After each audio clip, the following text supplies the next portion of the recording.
Okay, we're back, All Sports Tucson at Wings Over Broadway. Going to be previewing what is this Friday, the Rick Bodkin Memorial, but it's the Sabino Sahuaro rivalry game, and we have with Coach Ryan McBrayer from Sabino and Scott McKee. I almost said Larry McKee. Scott McKee from Sabino and from Sahuaro. Used to be from Sabino, and then of course my brother Javier, and we have Troy and Maggie back there. So quickly. Last year, we had this question posed to me. You guys came up against Sahuaro, and it was a tough loss, but then you guys went on this run. Was there something about that game that sparked you guys last year? I mean, we played a great Sahuaro team. Obviously, it was two great teams going against each other. Both ended up in the semifinals, representing Southern Arizona. So we watched that game. Obviously, we had to lick our wounds a little bit after that loss, but we kind of found out who we were as a team, what we wanted to be, and how to get tougher, get better, and we were kind of able to learn from the mistakes that we made and go on a little bit of run, and that ended up for the semifinals for us. So great learning experience always. That's why we scheduled the toughest teams around Tucson, just so we could get better and end up in as long a run as possible here at the end of the season. And tell me your emotions about the rivalry. You've been on both sides. So tell me what that means to you. Well, it's a special rivalry because of the coaches and the players that have been there before us. It's always a great game. You know, they've gotten the best of us a bunch of times, and we were fortunate last year to come ahead of it. And it's always been special because it brings the best out of the east side of Tucson. And, you know, the kids grow up together in the neighborhoods, and then all of a sudden they cross those lines. And it's always been a real special game, and it will be a packed house and a good atmosphere. It's just about your program first, Coach McKee. You guys had a couple big wins already.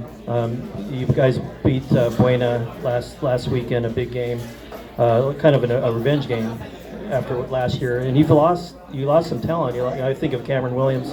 Do you feel like the program is now a point where you're reloading, you're restocking, and you're not falling off if some players graduate? Yeah, every year it's a challenge to build a system that fits those guys that you have. But we're fortunate we still have good kids in the building, and the future looks bright there as well, coming up from the lower levels all the way up. And can you talk about Isaiah Davis's performance last week, over 200 yards rushing? Your offense obviously looks really good. Can you talk about how he played?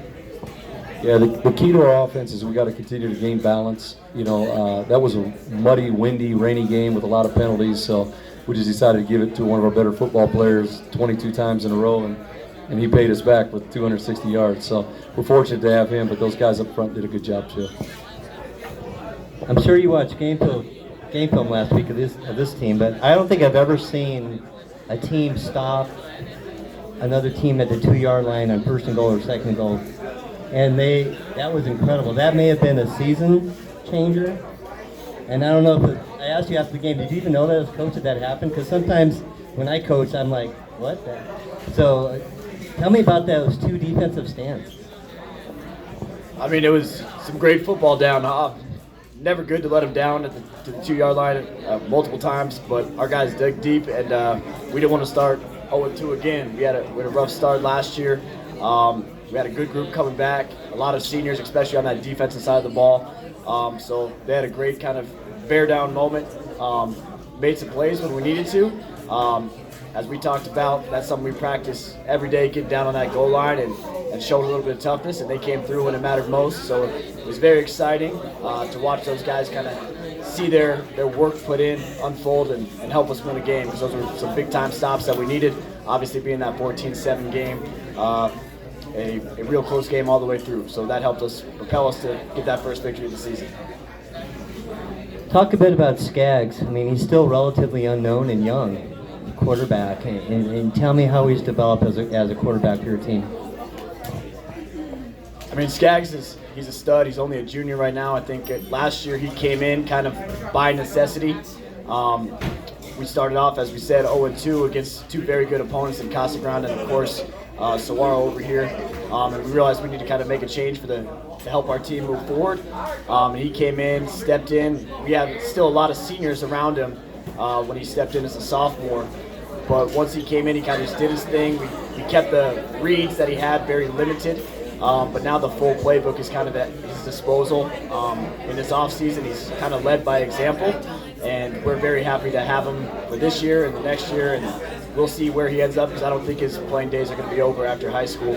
So we're excited for his future going forward, and he just continues to grow every day at practice, every rep, and he's getting better day by day. And obviously you played at U of A, and Bonias is here. You played at U of A. Tell me about your dad. You know, we sort of follow in our dad's footsteps, not the same level as you. Your dad played at U of A. He's a Tucson legend. Tell me about that emotion. Well, speaking of my father, today is his 69th birthday. So Big Larry got the birthday today, so I want to wish him happy birthday. That's my hero. That's my mentor.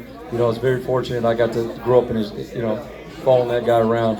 And he was a tremendous football player at the U of A, and then went in and he coached at Sabino, and he coached at Pueblo, and he coached around town, and became an administrator. But that's a guy that I talk to 2 or 3 times a day, and I try to pick his mind for as many things, because he's a whole lot smarter than what I'm ever going to be. So I'm thankful to have a guy like that in my life. Just to back up on that, Robert Bonias, we were talking before, you were a freshman at the U of A when he was a senior. What was that like, knowing him, getting to know him that year, and being part of Dick Tomey's program? Your thoughts about Coach? Well, Coach Bonias, Tico, he took care of me like a little brother. He was a senior when I was a freshman, so he showed me what to do in the weight room, on the field. He also showed me a few things to do off the field, and we had a couple good nights out there together. But he's a good man, and I'll call him my brother forever. So obviously you guys are sitting here, so it's kind of awkward. So what did you tell your team to prepare for Sahuaro? I mean, they've seen this rivalry. These kids have grown up together. They've played on the same football fields and Pop Warner and everything like that. Or when they were little ball boys, they were watching these games being played. They know they're about to go into a packed crowd. They know the energy is going to be intense.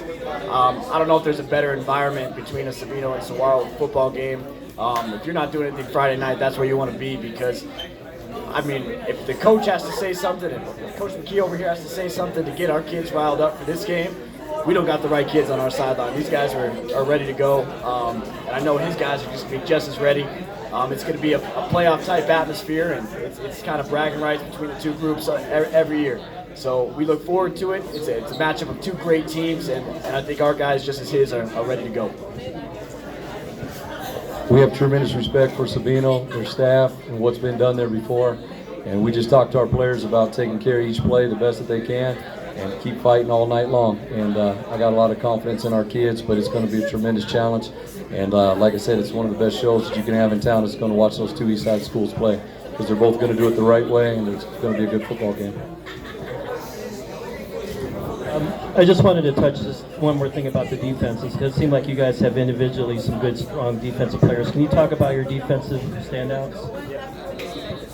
So our defense is kind of led by a senior group with we got sophomores that are starting right now and juniors sprinkled in, but it's kind of anchored down by our senior defensive end, Jason Petty, number 32. He's a stud. He got an Idaho offer over the break. We'll put together some more film, and we'll see what the future holds from him.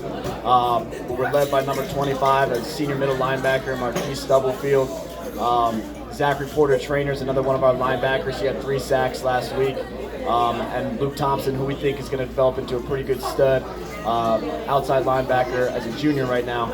And then we got an experienced secondary. All of those guys are returning. With the exception, we got a sophomore starting at one of our corners, and he's a pretty dang good cover corner. So we're excited to have him for a few more years as he kind of develops into a varsity football player.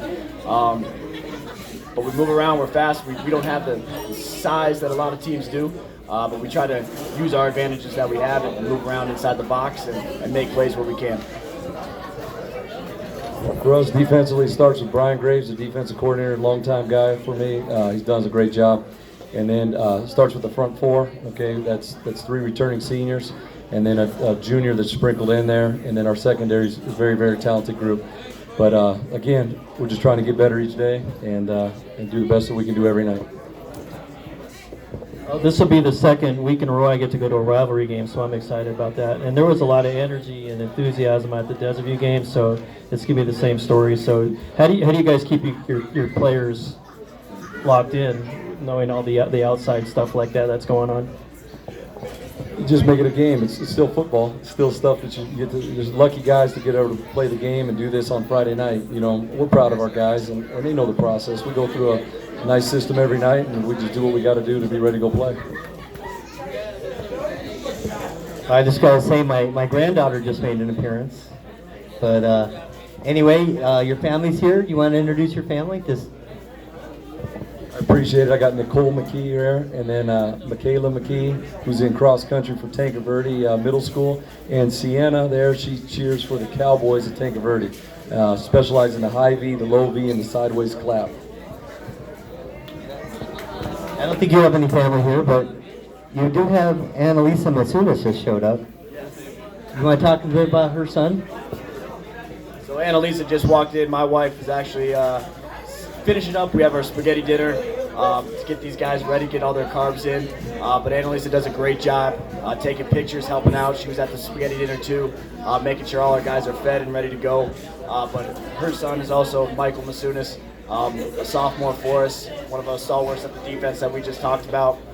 Just got the player of the week as far as our special teams are concerned, play some offense as well, playing defense. So we're definitely glad we have him, and the great parents that he was raised by that are helping out our program all the way through.